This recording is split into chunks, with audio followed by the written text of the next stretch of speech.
La cistinosis es una enfermedad rara con una prevalencia de 1 por cada 100.000 nacimientos.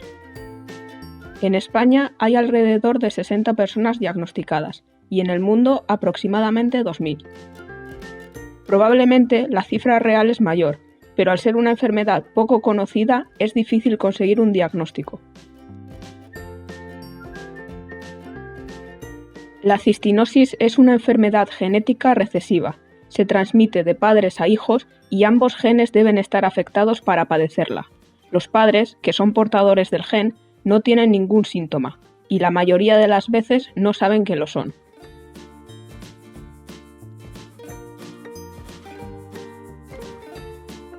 Los hijos de padres portadores pueden no heredar ninguno de los genes afectados, heredar uno y ser portadores como sus padres, o heredar ambos y tener cistinosis.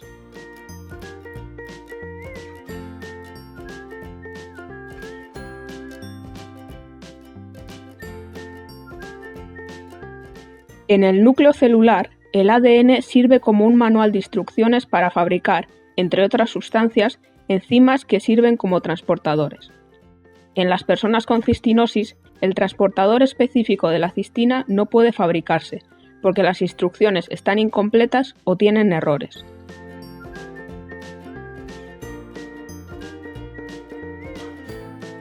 En el lisosoma, estos transportadores son esenciales para la digestión celular.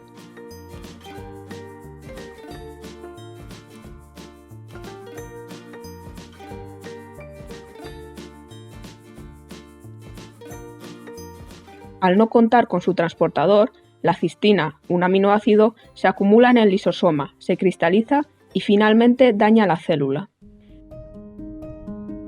El cuerpo humano está formado por millones y millones de células, y esto ocurre en cada una de ellas. Todos los órganos se ven afectados.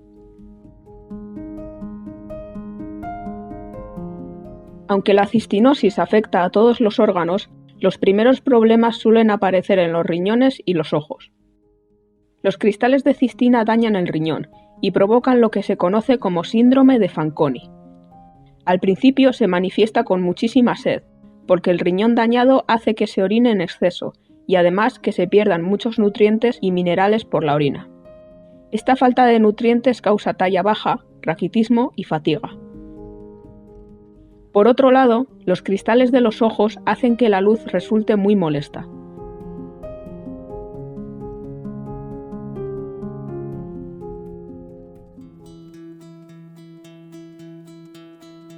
El único medicamento específico para tratar la cistinosis se llama cisteamina.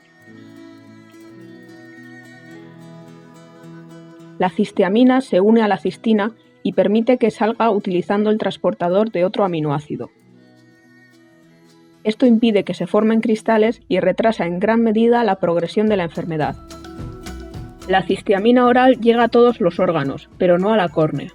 Para disolver estos cristales se utiliza un colirio que contiene cisteamina. También se deben compensar los nutrientes perdidos por el riñón dañado.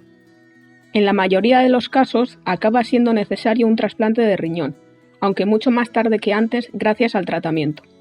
La cisteamina oral debe tomarse con comida cada 6 horas, interrumpiendo el sueño.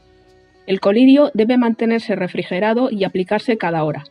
En ambos casos existen formulaciones de liberación lenta, pero el Gobierno de España no las cubre por motivos económicos. A esto se suma el resto de los medicamentos.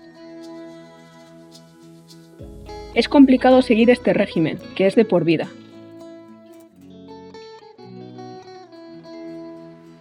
El apoyo de la familia sigue siendo decisivo en muchos casos.